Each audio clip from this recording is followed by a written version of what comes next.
secara umum terjadi penurunan, kecuali pada dua kasus, yaitu terkait dengan kasus kebakaran maupun kasus perkosaan. Ini yang terjadi. Tetapi secara umum kejadian-kejadian menonjol yang kita sebut dengan crime index itu mengalami penurunan.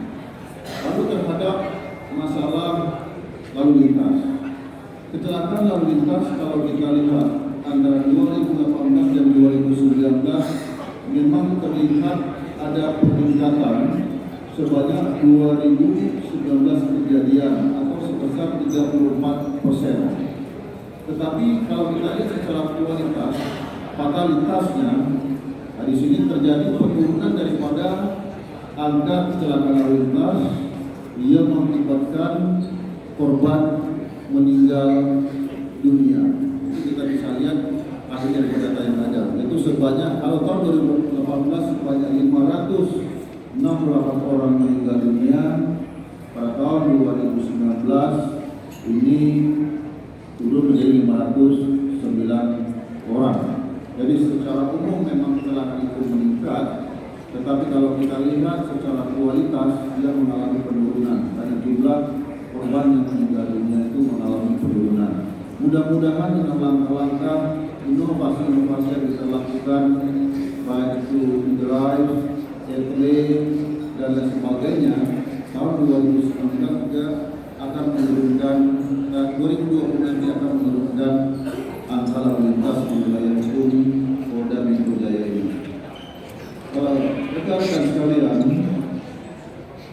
Polda Metro Jaya juga membuat beberapa program-program dalam artian untuk bagaimana masyarakat itu menjadi aman dan nyaman dalam beraktivitas. Salah satunya yaitu dengan melakukan operasi-operasi terhadap pelaku-pelaku kejahatan atau street crime, premanisme, perjudian, narkotika, dan lain sebagainya. Kita bisa melihat bahwa kejahatan jalanan berdasarkan beberapa waktu lalu melihat kita melihat cukup banyak seluruh jajarannya baik Polda Metro Jaya maupun Polres melakukan kegiatan ini. Jumlah kejahatan jalanan pada 2018 sebanyak 235 kasus dan 2011 sebanyak 215, turun sebanyak 13%. Ini menunjukkan bahwa kegiatan kita dari kegiatan kepolisian yang ditingkatkan, kita bisa menahan bahkan menurunkan angka kejahatan jalanan ini.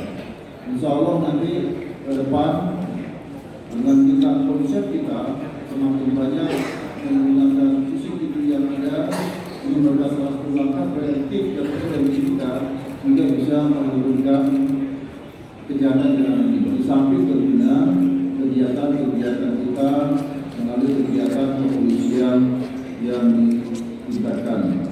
Demikian juga terhadap premanisme, kita melakukan betul-betul secara optimal kita lakukan di kewilayahan maupun Polda Metro Jaya. Kita lihat dari jumlah orang yang diamankan itu mengalami peningkatan sebanyak 2.192 orang atau lebih kurang 83%. Memang kita melaksanakan kegiatan ini, tentunya ini adalah operasi-operasi cipta kondisi. Sebelum kita melaksanakan operasi-operasi seperti kegiatan bulan Ramadan, kegiatan menjelang Hari Raya Idul Fitri, kegiatan menjelang Natal dan Tahun Baru, serta kegiatan kepolisian yang ditingkatkan lainnya. Ini semua kita lakukan adalah untuk memberikan rasa aman, rasa nyaman kepada masyarakat yang akan melaksanakan aktivitasnya baik pada siang hari maupun pada malam hari. Kalau kita melihat beberapa kasus yang ditangani oleh jajaran Polda Metro Jaya, Krimkum, kemudian juga Institut Narkoba, ada beberapa kasus menonjol yang ditangani seperti kasus tadi sudah disampaikan lihat kasus pembunuhan ayah dan anak yang ditemukan terbakar di Sukabumi, yang alhamdulillah pelakunya bisa kita ungkap. Ternyata suaminya istrinya sendiri dan anaknya. Kemudian kita juga menangkap beberapa pelaku kejahatan mafia tanah, kejahatan apartemen fiktif, kemudian beberapa juga sindikat mafia perumahan syariah, yang semuanya kita tunjukkan adalah untuk melindungi masyarakat tidak menjadi korban daripada pelaku kejahatannya. Tentunya masih banyak kejadian-kejadian menonjol lainnya yang diungkap oleh jajaran Polda Metro Jaya, baik dari Direktorat Krimpun maupun oleh jajaran Polres-Polres yang ada di wilayah Polda Metro Jaya ini. Kemudian juga Krimsus Polda Metro Jaya, kita bisa melihat langkah-langkah upaya-upaya dilakukan pengungkapan terhadap kegiatan-kegiatan ilegal seperti penyelundupan dan perdagangan barang-barang elektronik seperti HP dan lain sebagainya dimasukkan ke dalam negeri yang menimbulkan potensi kerugian yang cukup besar kepada negara.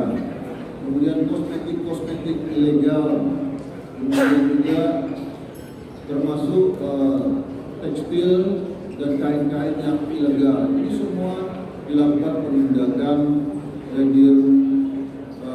Krimsus.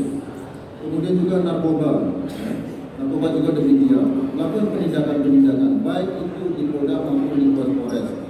Seperti bagaimana pengungkapan sindikat Malaysia, Palembang, Jakarta yang ditangkap di 2018 di Pekanbaru, Riau dengan barang bukti 50 kg sabu dan 43.000 butir ekstasi. Kemudian juga pengungkapan jaringan narkotika sindikat Malaysia Indonesia dengan barang bukti narkoba jenis sabu seberat 70,9 kg dan ekstasi 49.000 butir pada tanggal 11 Desember 2018.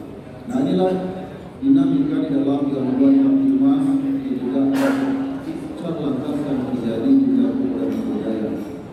Di dalam upaya kita untuk memenuhi apa yang menjadi harapan masyarakat, di mana masyarakat tentunya di era demokrasi ini, di era keterbukaan ini menginginkan sesuatu yang baru, pemberian pelayanan yang terbaik dan birokrasi yang tidak berbelit-belit. Kita melakukan beberapa inovasi. Di antaranya etle. Nah, rekan-rekan sudah tahu etle ini diawali mulanya pada tahun 2018 dengan 2 titik saja. Tapi 2019 ini berkembang ditambah 10 titik, maka ditambah lagi sebanyak 45 titik. Dan 2020 nanti juga akan dikembangkan sebanyak lebih kurang nantinya juga 49 titik lagi di wilayah Polda Metro Jaya.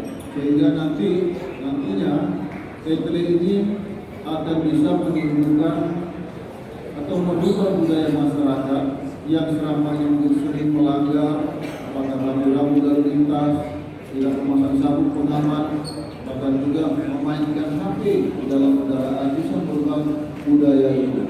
Karena dengan mudahnya nanti anak ini mengecapture pelanggaran-pelanggaran itu. Bahkan kita sudah bekerja sama juga dengan Transjakarta, kemudian Jasa Marga, yang terus akan kita kembangkan nantinya, termasuk portable etle dan juga bariken. Nah, ini semuanya memberikan yang terbaik kepada masyarakat. Kita juga membuat yang namanya Igrai. Igrai ini adalah yang pertama kali di Indonesia ini. Tujuannya adalah bahwa orang-orang yang mendapatkan SIM itu betul-betul dia sudah memahami betul aturan lalu lintas. Yang kedua, dia sudah mahir di dalam mengemudikan kendaraan, baik kendaraan roda 2 maupun kendaraan roda 4. Kita memang melaksanakan masih ada di Polda Metro Jaya, nanti kita pelan-pelan akan mengembangkan di jajaran Polres untuk generasi. Kemudian juga ada aplikasi Health Nafkah, ya. Ini sudah kita launch juga, mencegah kekerasan terhadap perempuan dan anak. Kemudian juga ada Satpam Mantap. Kemudian kita juga membuat SPKP, ya, Sentra Pelayanan Kepolisian Terpadu. Urutannya yang terbaru dengan konsep milenial tentunya. Nah, ini tentunya nanti akan lebih memudahkan ketika warga masyarakat tidak perlu ke bagian-bagian yang lain, tapi di saat ini nanti masyarakat datang ke sana, mau perpanjangan SIM bisa di sana, membuat laporan polisi bisa di sana, nanti juga minta perizinan kerja bisa di sana.